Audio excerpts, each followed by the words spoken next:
from the start of your career until now, like there has been like a lot of like, changes with everything so far. So do you feel like that you have grown as creative and entrepreneur from the start of your career until now in terms of the way you made your products, your music, and networking to like everything else now like blowing up for you and all that?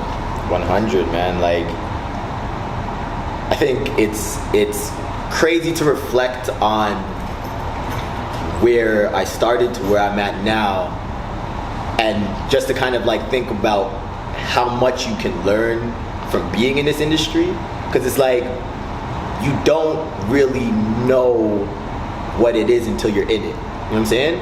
And it's like when you start learning other people's stories and you're like, oh shoot, like your dad was an artist and your grandmother was an artist and da da da da, and you learn that so many people have just like, it's like a birthright to them. You know what I'm saying? Or there's just like the people who are like, yo, they were able to just like bankroll it or whatever. But like for my story, I'm the only person from my family who's ever pursued this. I had a cousin who passed away when I was like 14, who was like the person who kind of inspired me to push for it. But like my family's like we're worker bees, you know what I mean? Like very working class, very like get the job, buy the house, have the kid, da da da da. And I was the first person that's like, I don't want to do that. I want to pursue something in arts and entertainment, you know what I mean? And you learn so much in regard to like connects and how much work you have to do and how it just never stops. It's an ongoing process. But I feel like there's also a crazy level of independence and something that allows you to be able to see everything else in that same light, so that you're so self-sufficient.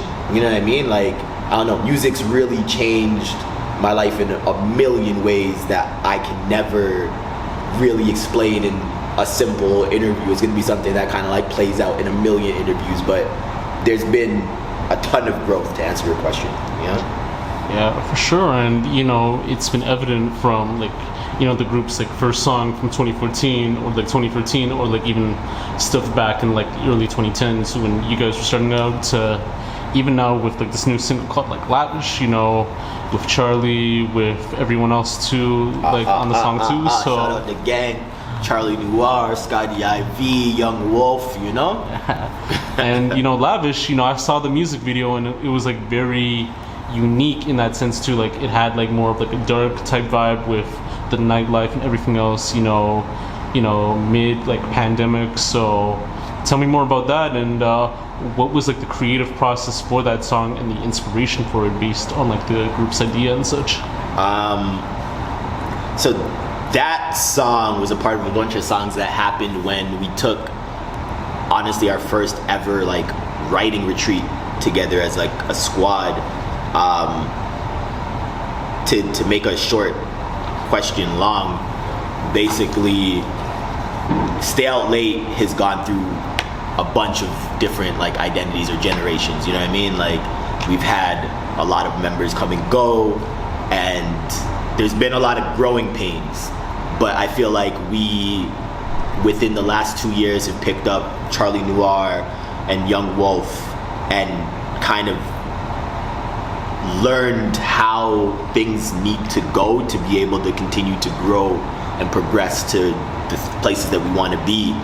And when you have people that get it and you're all like-minded, you start just kind of like clicking and ideas start making so much more sense and they're so much easier to execute. So we went out, we did a writing retreat for the first time and banged out I think like 12 songs on the retreat.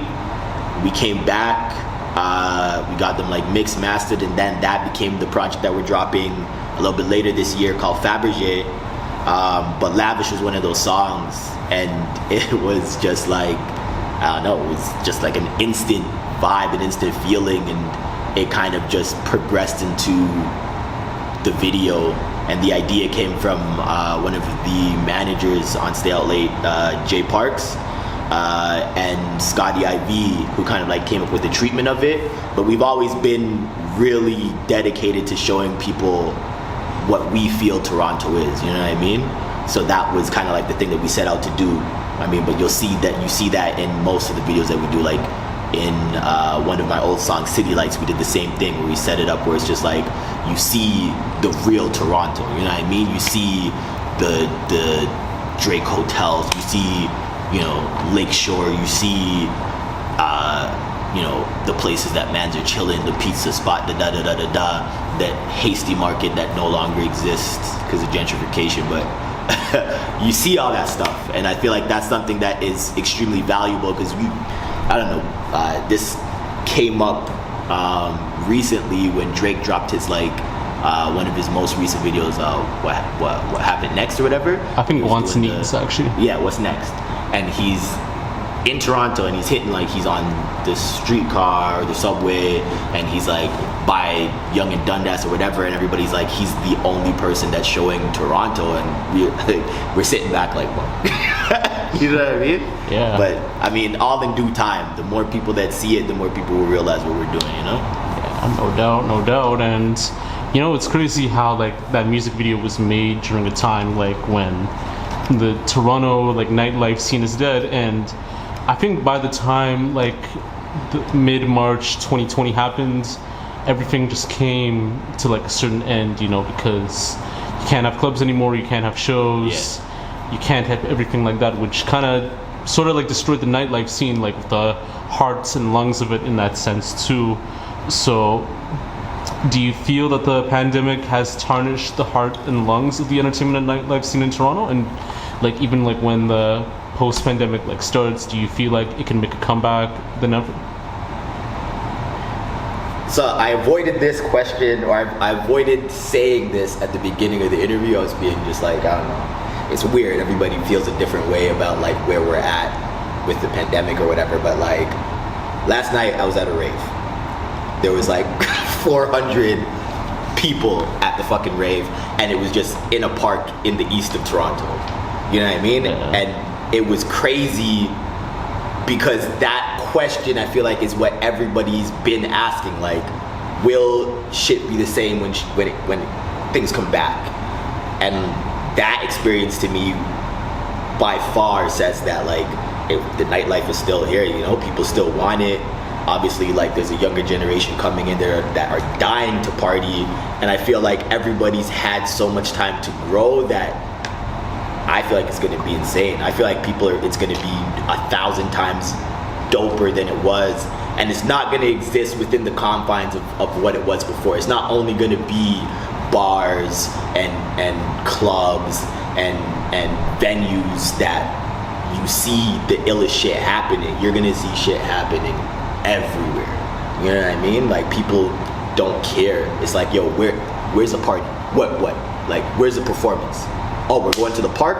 Bet.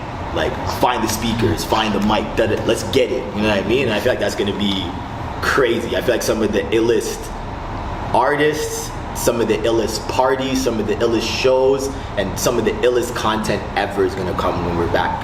So, yeah. No doubt.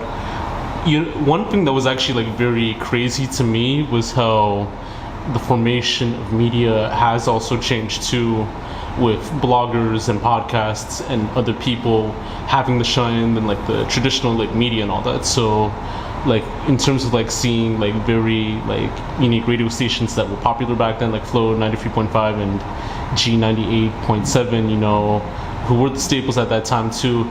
Now it's like, you know, We Love Hip Hop and all these like other Toronto-based blogs, like even like this platform too, like that's kind of making up.